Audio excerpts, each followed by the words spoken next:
जब आप सांस लेते हैं तो पता है कि ये जो ऑक्सीजन जो आप सांस के रूप में लिए, ये ऑक्सीजन कहाँ कहाँ जाता है और क्या क्या करता है। तो आइए इस वीडियो में हम लोग इन्हीं बातों को जानने का प्रयास करेंगे। सबसे पहले ऑक्सीजन आपके नाक के नॉस्ट्रिल्स के पास में पहुंचता है। उसके बाद आपका नाक में क्या है, छेद है, जिसको कि नाक गुहा बोलते हैं, मतलब इसको नसल कैविटी बोलते हैं। अब देखिए, सबसे पहले नॉस्ट्रिल में आया, नॉस्ट्रिल के बाद नसल कैविटी में गया, नसल कैविटी के बाद ये जाता है आपका फेरिंग्स में। अब फेरिंग्स के ही पास में रहता है लैरिंग्स। अब फेरिंग्स और लैरिंग्स के बिटवीन में एक समझ लीजिए ठेपी रहता है। उस ठेपी को हम लोग कहते हैं एपिग्लोटिस। अब देखिए, आपने खाना खाया, खाना खाने के बाद आपके मुंह में जो बोलस बनता है, फिर वो ईसोफेगस में आने के लिए तैयार होता है। ईसोफेगस में आने से पहले ये फेरिंग्स के पास में पहुंचता है, तो ये लैरिंग्स में भी जा सकता है, लेकिन इसको रोक लेता है हमारा जो वो लैरिंग्स में मौजूद ठेपी है, मतलब एपिग्लोटिस। एपिग्लोटिस अपने आप को बंद कर लेता है और इस तरीके से जो हमारा खाना का बोलस है, ईसोफेगस से होता हुआ स्टमक में और डिफरेंट पार्ट्स में जाता है। यहाँ पर हम लोगों को मेनली समझना है ऑक्सीजन के बारे में। अब ऑक्सीजन आपके फेरिंग्स तक पहुँच चुका है। फेरिंग्स में जाने के बाद कहाँ जाता है, तो ये लैरिंग्स में जाता है। फिर लैरिंग्स में जाने के बाद ये कहाँ जाएगा, तो आपके ट्रैकिया में जाएगा। ट्रैकिया में जाने के बाद ये आपके ब्रोंकस में जाएगा। फिर ब्रोंकस में जाने के बाद आपका ये ब्रोंकियाई में, ब्रोंकियोल्स में जाएगा। अब देखिए क्या होता है, ब्रोंकियोल्स में छोटा छोटा बॉल लगा हुआ रहता है, जिसको कि हम लोग एल्वियोली कहते हैं। क्या कहते हैं, एल्वियोली कहते हैं। अब ये एल्वियोली के इस तरह से चारों तरफ घिरा हुआ रहता है क्या, तो एल्वियोलर कैपिलरीज। उस एल्वियोलर कैपिलरीज में होता है ब्लड, और जानते हैं कि आप ब्लड में 3 टाइप का पार्टिकल्स होता है। उसमें एक होता है हमारा हीमोग्लोबिन। अब ये जो ऑक्सीजन जो कि एल्वियोली में आया है, इस ऑक्सीजन को ट्रांसफर कर दिया जाएगा। किसको दे दिया जाएगा, तो ब्लड में जो हीमोग्लोबिन है उसको दे दिया जाएगा। अब ये जो हीमोग्लोबिन सिर्फ हीमोग्लोबिन नहीं कहलाएगा, ये कहलाएगा ऑक्सी एसबी, मतलब ऑक्सी हीमोग्लोबिन। अब ये ऑक्सी हीमोग्लोबिन जाएगा किनके पास में, अब देखिए यहाँ से एल्वियोलर कैपिलरीज से निकला। एल्वियोलर कैपिलरीज से निकलने के बाद ये जाएगा पल्मोनरी वेन में। अब ये पल्मोनरी वेन इसको लेकर के जाएगा हमारे हार्ट में। हार्ट में हमारा हार्ट का 4 चैम्बर होता है। एक होता है लेफ्ट एट्रियम, लेफ्ट वेंट्रिकल, और इधर होता है right atrium and right ventricle. तो अब ये जो पल्मोनरी वेन है हमारे ऑक्सीजनेटेड ब्लड को, मतलब उस हीमोग्लोबिन को लेकर के कहाँ पहुँचेगा, मतलब वो हमारे हार्ट के पास में पहुँचेगा।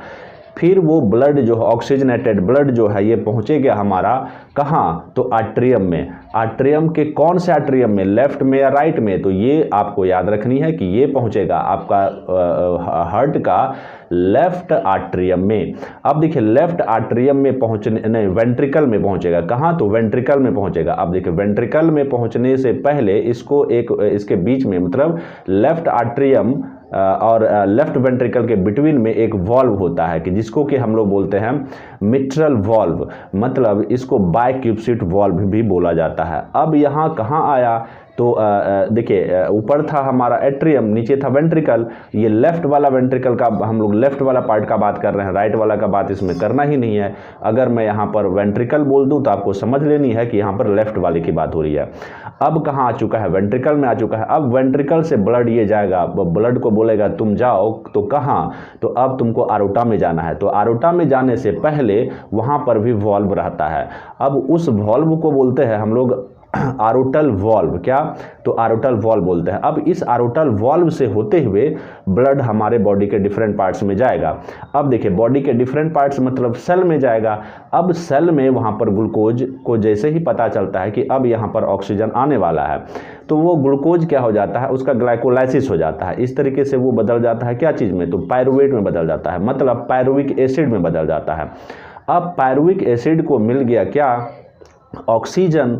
अब ऑक्सीजन मिल करके ये क्या बना लेगा, मतलब एक ग्लूकोज से बना अगर पायरुवेट, तो उससे मिलेगा आपको 6 कार्बन डाइऑक्साइड, मतलब कार्बन डाइऑक्साइड आपके सेल में बन गया, और 6 मॉलिक्यूल्स बन जाएगा वाटर का। कितना, 6 मॉलिक्यूल्स बन गया कार्बन डाइऑक्साइड का, और 6 मॉलिक्यूल्स बन गया वाटर का। और आपके बॉडी में इस तरह से एनर्जी का फॉर्मेशन होता है। तो किस फॉर्म में, तो एटीपी के फॉर्म में। तो टोटल कितना एटीपी बनेगा, 38 ATP मतलब 38 ATP का फॉर्मेशन हुआ आपके बॉडी में। अब देखिए कभी कभी क्या होता है, आप जब बहुत ज़्यादा एक्सरसाइज कर लेते हैं या बहुत ज़्यादा काम कर लेते हैं तो फिर आपका जो मसल्स है, ये जो मसल्स है, इस मसल्स में पेन होने लगता है, स्क्रैम्प आ जाता है। इसके पीछे का रीज़न यह है कि मसल सेल्स को जितना ऑक्सीजन चाहिए था पायरुविक एसिड से एटीपी बनाने के लिए, उतना ऑक्सीजन उसको मिल नहीं पाता है। तो अब ये कम एटीपी का फॉर्मेशन करेगा, मतलब 2 ही एटीपी बनाएगा, तो आखिर 36 एटीपी कहाँ चले जाएगा? तो ये 36 एटीपी के बदले वो बना लेता है लैक्टिक एसिड। क्या? तो लैक्टिक एसिड। इस लैक्टिक एसिड के ही कारण आपके बॉडी में पेन होता है। अब इसको आप ख़त्म कैसे कर सकते हैं? अगर आप एक्सरसाइज करके आते हैं तो ये सलाह देते हैं आपके जो जिम ट्रेनर हैं कि आप क्या करें, थोड़ा सा सुसुम पानी ज़रूर पिएं और जो गर्म पानी है उससे थोड़ा सा सेकना भी पड़ता है। इससे आपका जो दर्द होता है वो कम होता है। इसमें क्या पेन किलर सहायक होता है? तो इस कंडीशन में आपको पेन किलर लेने से सहायता करेगा, लेकिन वो आपको नुकसान भी पहुंचा देगा। तो आपको पेन किलर नहीं, पेन किलर के बदले में क्या लेनी है? तो सुसुम पानी का आप इस्तेमाल कर सकते हैं।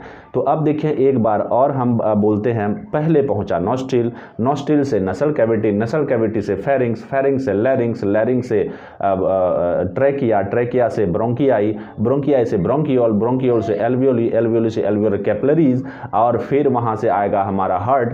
हार्ट का कहाँ पर? तो आर्ट्रियम में आएगा। आर्ट्रियम और वेंट्रिकल के बिटवीन में वॉल्व होता है, उसको बोलते हैं मिट्रल वॉल्व या बाइक्यूप्सिड वॉल्व। अब वहाँ से जाएगा आरोटा में, आरोटा और वेंट्रिकल्स के बिटवीन में वॉल्व होता है जिसको कि आरोटल वॉल्व बोलते हैं। वहाँ से फिर बॉडी में, हमारे बॉडी में ब्लड आएगा, ऑक्सीजनेटेड ब्लड, और वो ऑक्सीजनेटेड ब्लड आएगा जब हमारा सेल के पास में, तो सेल वो जो हीमोग्लोबिन है वो क्या कर देगा? ट्रांसफ़र कर देगा क्या? तो ऑक्सीजन। तो किसको? तो सेल को। देखिए जिस तरीके से एल्वियोली ऑक्सीजन दिया था किसको? तो हीमोग्लोबिन को। अब हीमोग्लोबिन का अब ये काम आ गया है कि वो ऑक्सीजन दे दे किसको? आपके बॉडी के सेल को। अब वहाँ पर ग्लूकोज इंतजार कर रहा था, अब वहाँ पर वो पायरुवेट में बदल गया, और वहाँ पर आपके पायरुवेट जो है वो ऑक्सीजन पा करके क्या बना लेता है? तो एनर्जी बना लेता है 38 ATP के रूप में। तो आज के लिए बस इतना ही, मिलते हैं आपसे अगले वीडियो में, तब तक के लिए जय हिंद।